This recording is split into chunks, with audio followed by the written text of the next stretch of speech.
Good morning, everyone. Welcome. This is Angela Coulter, your consciousness, transformation, and ascension guide, and the originator of Trinity Energy Progression, bringing you this week's Living the Shift. Interesting. So, of course, on par with top topics of what we have. Good morning, Nikki. How are you? Jumped right on here out of the shower this morning. But there is a topic, and it's funny that we skirt around a lot of things. We distract ourselves, and sometimes we really miss the point as to what there is for us to look at, right? So I was asking in bed this morning at like 5:00, okay, it's Thursday again. I've got my thing. Good morning, Gloria. And so, what is it? What is there to talk? What is there for me to talk about today? And so, the current topics that are coming up for everyone are, of course, the riots and the Black Lives Matter and prejudice. But the thing that, has come up consistently, has to do with enslavement. But also there's something that's really important for us to look at, and so actually it was like I said, enslavement, and then I was like, oh wow, that's an entire, discussion in itself. And then there's this other thing, which is, because here's the reality, and I'm not just so, like, as I always say every week, let's put our judgments, our biases and our judgments on the shelf to sort of look at things from a higher perspective, okay, without a judgment of good or bad, or or that's BS or whatever. It's like, but what if we just considered certain things, right? So, and that's what I'm doing all the time. Like, what are we blind to that's right in front of our face? So I was looking at that, and we've had enslavements. A part of the experience in duality has been enslavement of some sort, disempowerment of some sort throughout this entire existence. There is really, really no one group of either, a nationality, a skin color, a belief system, a religion that hasn't had some kind of period of an ethnicity, that hasn't had some kind of period of bias or prejudice or enslavement held against them. And when you look at the perspective of, so I've never really gotten connected to that because of the fact that it's like, well, we all have had multiple lives. And I remember myself living in different parts of this world and different faces and different, forms, colors, gender, all kinds of stuff. And so we've all had the experience of being the enslaved and being the enslavers, right? So that's something that we've been looking at too. We'll look at what's been going on with, we've sort of been all on house arrest, right? We've been enslaved to to our governments that have told us to do something because, that's what's going to keep us safe, and playing on our emotions and ego and fear. But that's a completely different topic. So the thing that I was looking at is this, because this comes up over and over again, and this is something that's been pervasive throughout the history of our country, and actually not just in the United States, but around the world. So why, we went through a period of time where the Native Americans were up on the, forefront of bias and what they've had done to them and taken away from them and everything else. And again, I say that always the same thing is there's not any group in this world that hasn't had some period of enslavement or bias or prejudice based on skin color or eye color, hair color, gender, sexual orientation. But the one that has really has gone across a lot of cultures has been having to do with skin color and how dark a skin color is and all that kind of stuff. So we're, like right now we're doing the Black Lives Matter thing, and there's all the riots, and there's And I've asked myself for years, and like I said, all judgments, let's just put this on the shelf. What is it? Because personally, I've always seen everyone as equally divine, right? And no two people are the same color anyway. No two people are exactly the same. That's part of our beauty, right? Our individuality of what we've embodied to be the different facets of the divine that we came here to be embodied as. So I guess because I grew up in a melting pot on Long Island in New York, and so to me it was always beautiful, right? The variety is actually an individuality is beautiful to me, and I love to embrace, the differences within the divine wholeness of each of us and how we are all having our individual journeys, right? So I find it quite beautiful. But the thing that has always puzzled me is this chasm, right? That we have in our culture and in many cultures, right, about how dark your skin is, right? And how there's so much bias and prejudice. There's been enslavement. Even in Africa, there's enslavement. There has been enslavement within Africa, within their own cultures. And the funny thing was, so I was looking at this and saying, okay, so what would this be? What would this represent to me? So if you go back to Monday when I did my Ascended World podcast with Sarah Avignoni, and we were talking about looking at, I think that was this Monday's discussion, but we were talking about looking at the darkness within us, right? And not only looking at it, but embracing it and loving it and incorporating it again. And to personify it, like almost like, because we were talking about like to personify it, to say thank you for the experience, thank you for being there to complete this lesson, and you are just so divine, because you're me, right? There's no difference. And I thought, wow, like there's so many mythologies about the Garden of Eden, the way the earth started. There's so many different remembrances and different facets. I've had a bunch of remembrances, like both unaided and in hypnosis on like Lemuria and starting the whole existence and trapping in density. And, and then you look at what we even talk about science fiction, right? And how one race will enslave another race because of certain attributes or that they believe are basically they're afraid of. So when we look at things like, okay, so why is somebody enslaved? Period. It's typically because there is something that another group feels like they're in lack of, that they could get by, a lot of times, by, say, enslaving a certain set of people so they could get to, say, some resources, they could get to something that they have that the other people don't. And so how does that portray here in the 3D? A lot of times it portrays as, they're less than, they're not, they're primitive, they're more primitive. It's really interesting what we use as excuses to enslave others. And it's like, and that includes going in and saying, we're gonna push I'm gonna push my religion on them because they're just primitive and they don't understand the bigger picture, because it's not as refined and cultured, right? So I'm letting this come in because this is a really big topic. And I'm saying, well, why have we had this, right? Why do we still have it? And how do we not see this, right? Because really anyone who feels the need to assert their power or dominance over somebody else is because deep inside they feel like they are lacking something that they can prove by overpowering this other person, these other people, right? With men and women, it's the men's actually discomfort with the power of a woman, with the innate power of a woman to create and give birth and all that kind of stuff. And there's a lot of that kind of stuff. And we can talk about that another day. But there's so many things, so many different things that we can look at. And in the process of coming aware and being awake,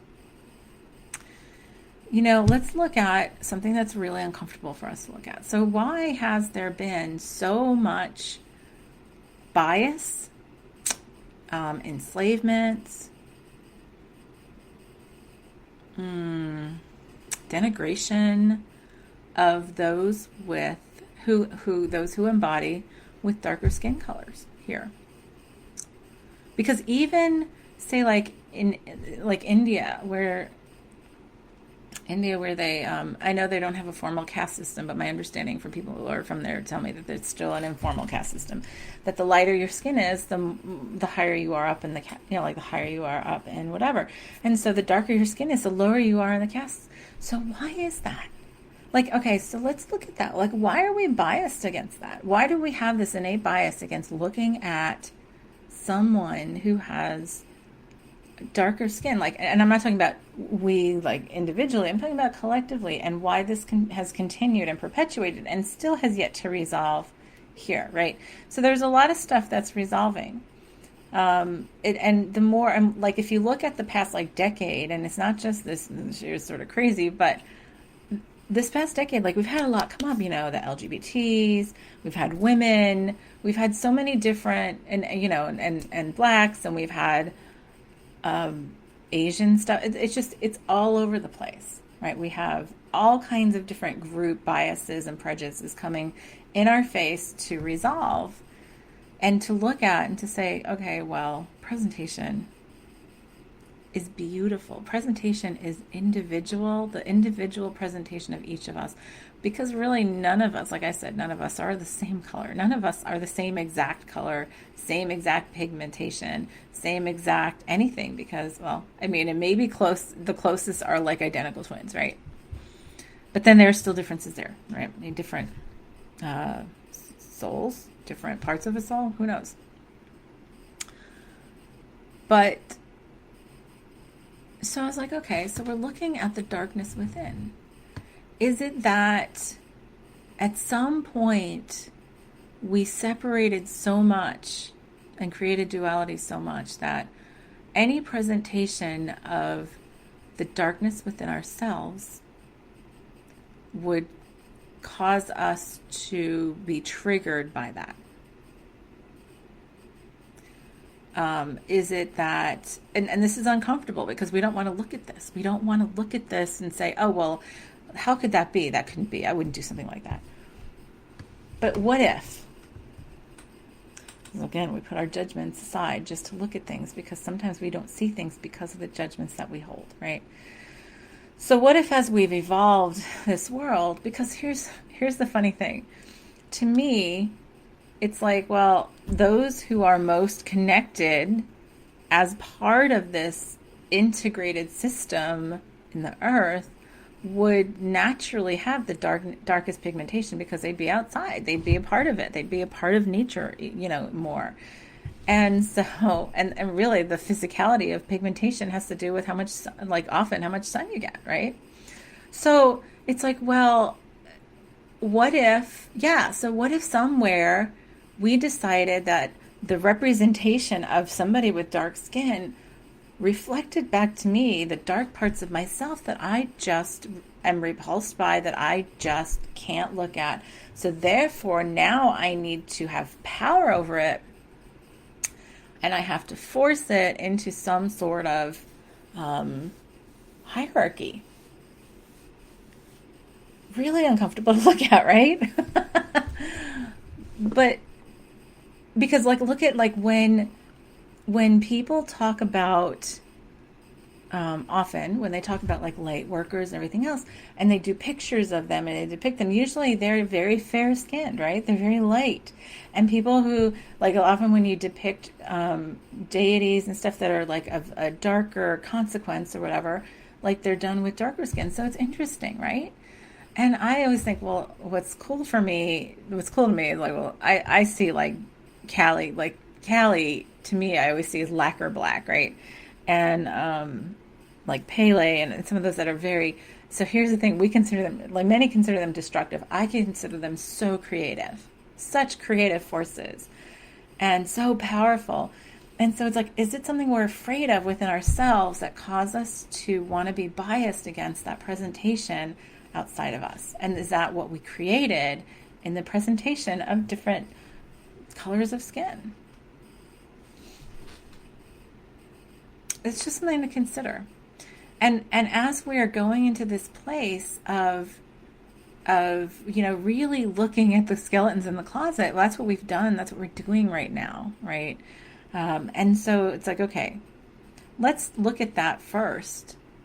Because once we can look at that and resolve that within ourselves, and to stop and to resolve the need to, well, first of all, the need to be repulsed by our own darkness, because we create it in separation, and that's an innate creation within separation is darkness. Because to have light, you have to have darkness. To have darkness, you have to have light. That's the whole duality of it.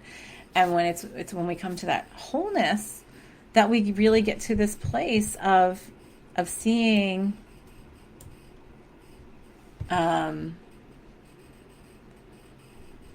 Yeah, sorry, I didn't see some comments. I just scrolled down because this format changed today. So, but yeah, and so if we make it conscious, right? Yeah, Sarah says I've seen pictures portraying Jesus with fair skin and blue eyes. Right, that's the common thing, right? When the reality is probably not. Well, actually, definitely not. But and it is subconscious programming, and because think about this: when we're born, what do? Like from early ages, what do most families teach? The light and the dark, the good and the bad, the good and the evil, and and even if you look at Christianity, or not even just that, but so many different belief systems of go into the darkness, right? And Satan's in the darkness, and all this kind of stuff, and it's like, okay, so we have all this programming to say that something presented as dark is evil. And so look at what we've created in that presentation. So then at some level, and then and usually you see like voodoo priestesses and stuff like that, you see those are really dark skinned, right? Things that we consider dark. So it's a bias that we don't even realize we're doing, right? It's so programmed. And part of it has to do with this stepping back and looking at, and so Sarah and I on Monday were talking about the personification, like looking at our darkness and thanking it and embracing it and allowing it to be, like not allowing it to be, but welcoming it back in and loving it just as much as the light. Because as we do that, it gives us this infinite ability to create, instead of just creating through certain aspects and denying ourselves this other part of us. So, that's something for us to look at, and it's really so buried. It's even challenging for me to look at, and pull it out in a way that makes sense from a communication standpoint, because I can feel it when I saw it, and I've seen it off and on, but this, because it's brought to the forefront, because I'm like, well, so what is this showing me? Because that's what I've been asking myself all week is like, okay, so with this coming up and these energies, and not only just collectively, but then what's within me, and what's this showing me that I haven't been seeing, that I've been blind to within myself. And then it's like, wow, interesting that came to me. Like, I was like 5:30 this morning when I was like, when the whole topic came in, and it's like, so nobody wants to say that. Nobody will ever say that out loud, because it is judged as prejudice and everything else. But it's like, except, is that what we hold? And if we don't bring that out to light, to say, darkness is truly as divine as the light. Darkness and the light. Oh, hey, Kathy. Yes. Sarah says, even dark night of the soul is seen as harder, challenging. Think of how many things we call dark that are considered bad, and they're judged as bad, right? So, do we hold ourselves collectively, do we hold ourselves biased against those with dark skin because of that belief? And what a beautiful thing to have that in our face right now, so that we can allow that to come up from the depths to say, thank you. And wow, that is the deepest thing for us to resolve within ourselves. Because when we can resolve that within ourselves, then all of this just naturally goes away. We stop having bias. Like, anytime we have bias or a trigger about something or somebody, it's important for us to step back and look at that bias. And actually, like I said, it was what we were talking about earlier this week, of like personifying it to say, okay, what are you representing for me, right, in my reality? Yes, and we just look at what they represent, and then we get stuck, right? And so, like I said, I I personally, like I said, I was thinking about this, and it started with, like, I've been looking at all this and going, well, I just see everybody these beautiful facets of individuality and wholeness together at the same time, which is what creates the rainbow, right? And it's just gorgeous. Yes, the contrast is what makes it beautiful and interesting, which is so funny because I always think things like, so the contrast thing, I was like, this weird random thinking. So I always think, I always feel like I just connect. I just don't like to wear white because I just feel like I get washed out and whatever. And I love when somebody with darker skin wears something like white, a lighter white, because it looks so gorgeous and it's contrast. And I'm just like, it's interesting to see that in that way, right? And yet we don't see that within ourselves of what we are resisting in contrast, what we are resisting in the darkness, and what we have programmed ourselves to believe. And so, there's so much to explore that, like I said, it's really challenging for me to find all the words today, because it's like, well, wow, when we open that door to consider that, good morning, Laurel, when we open that door to consider that, there's so many different things that we don't even realize that are innately programmed into us that we make these decisions on. And then you think, oh, wow, I mean, it's just this huge circular thing. And then I think, wow, we've all like embodied ourselves at different lifetimes to experience that dark skin, right? To experience that personification. And it's very interesting because it's like we want to pretend, like think about all the cultures that we've gone through for so long, and that there's so many that we've had, that the lighter the skin there was, the higher in society you were, right? And that has been a thing. And it's just like, so at some point, because that's what I was like feeling into this morning, was at some point in our consciousness of this experience, we decided to repulse ourselves from the darkness within us and to then have bias and prejudice against that representation here. And it's very interesting. It's a very interesting thing for us to like, so it's like, okay, so collectively, where do we step back? Where do we, where do we step back? Really, it's the individual of us stepping back to say, I commit myself to that resolution of of considering darkness as bad, right? I consider just because, and that's the funny part. I'm jumping all over the place, I know, because like I said, there's so much that's coming in right now. It's like, because we have this light skin, right? We've personified lighter and lighter and lighter skin, that we then pretend we don't have that darkness because of how we're represented physically here. Yeah, and we vilified the darkness to deepen our experience. Right, we vilified it and embodied it, right, to deepen our experience of duality. Because at some point, like my feeling is that, like at some point, like is that the separation, right, that we call the Garden of Eden? Like it's so interesting to look at things from that way and think at some point we noticed that there were different skin colors, right? Exactly, it's just skin. But we pretend it's not. And we believe it's not because it's just in our face because of what we see and our physical senses, right? So, it's like, okay, so this coming to the forefront, of course, is great in terms of like, look, well, we've just gone through this period of deciding whether or not we're going to disempower ourselves and allow ourselves to be slaves to the government, to a virus that the government is using as a shield and an excuse to do all this, right? And there's no judgment. This is just a perception and observation. So we're having this opportunity to look inside and really find our own guidance, to really find what is going to be where I stand in authenticity, right?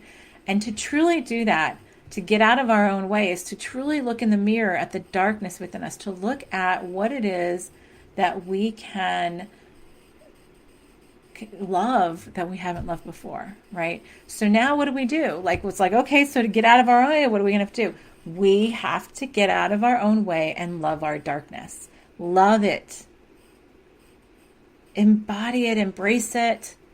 And to put the whole, the Black Lives Matter thing in front of us, I think that's great, because that is putting right in our physical faces the bias and prejudice we have against that darkness.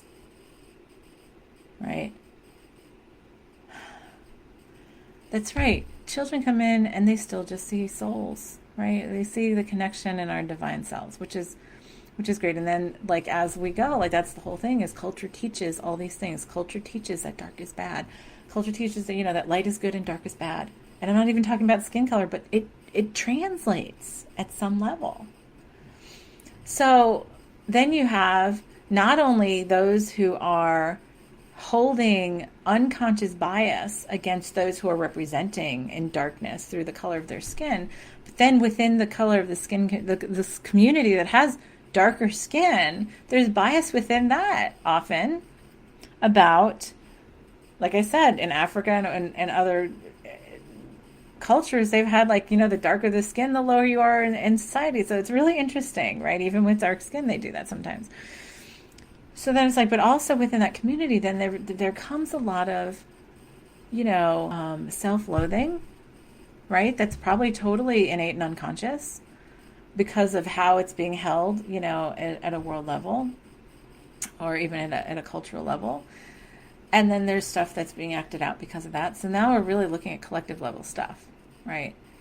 And so the place for us to start is to go back and look within ourselves and really not just talk the talk, but walk the walk. Walk the talk. Walk the talk of, I embrace and love my darkness and resolve it within me, and that is my commitment. My commitment to help this change is to do that and come to a place of unconditional love for myself, because when I do that, I can do nothing but love everyone else. And then that's when we truly love each other so unconditionally that it doesn't even matter what anybody looks like.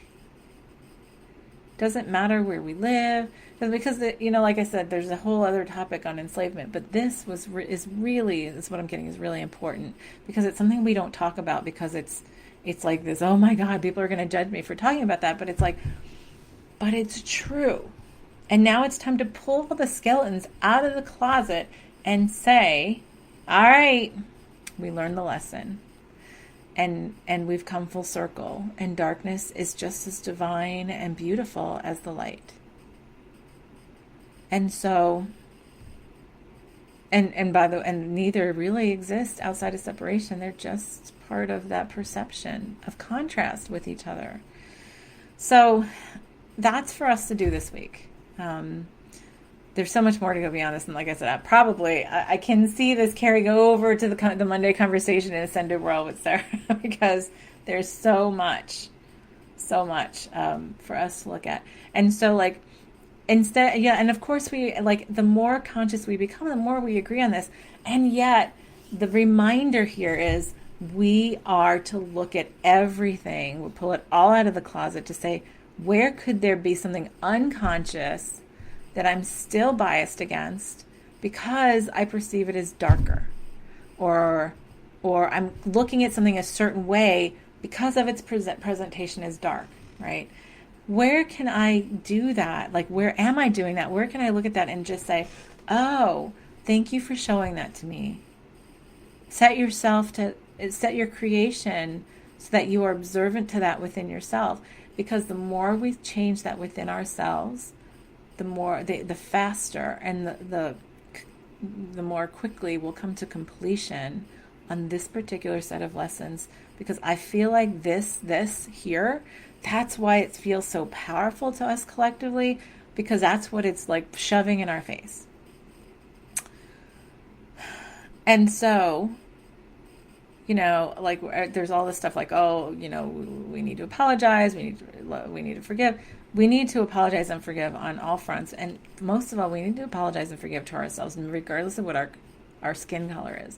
Because, well, again, my understanding is most of us have had many lives in all these different presentations and have been the ones that have been perpetrated against as well as the perpetrators, and have had the experience of slavery and enslavement and also enslaving others. And all, but that's not even the topic. It's like beyond this. Let's look beyond it. Look beyond it to, what do I believe is dark? And do I still believe that a dark color makes it darker? Or that something that is supposed to be considered dark is very, something that has a dark color or whatever, has to be dark energy, right? And something that I fear or that I have to control, right? Enslavement. Because otherwise it will get out of control and consume me. Powerful words, powerful thoughts.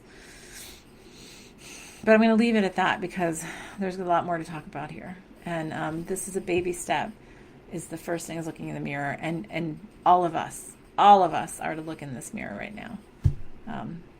So that's the home play for this week.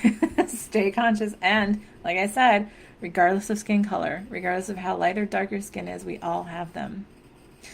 And there could, and very likely there's very, very deeply buried, this just doesn't even feel comfortable to bring it up, deeply buried onus that those who believe they represent darkness hold. Of course, because that's why then they manifest themselves to be the enslaved and stuff too. And that it's very less than to be a representative of that, as much as then the other side of believing that that's less than. So that's the resolution of those who are darker, right? Those who believe themselves to be. And that's, again, probably not even conscious, because we've gotten so lost in the semantics and the projections that we're not looking inside, saying, well, why am I letting this perpetuate? Because there's the reason for all of it. And that's really the uncomfortable point. So, thank you all for joining me this week. Light topic. Have a great one. And I'm sure this conversation will be picked up next week. So, have a great one. This is Angela Coulter signing off with this week's Living the Shift. Thank you.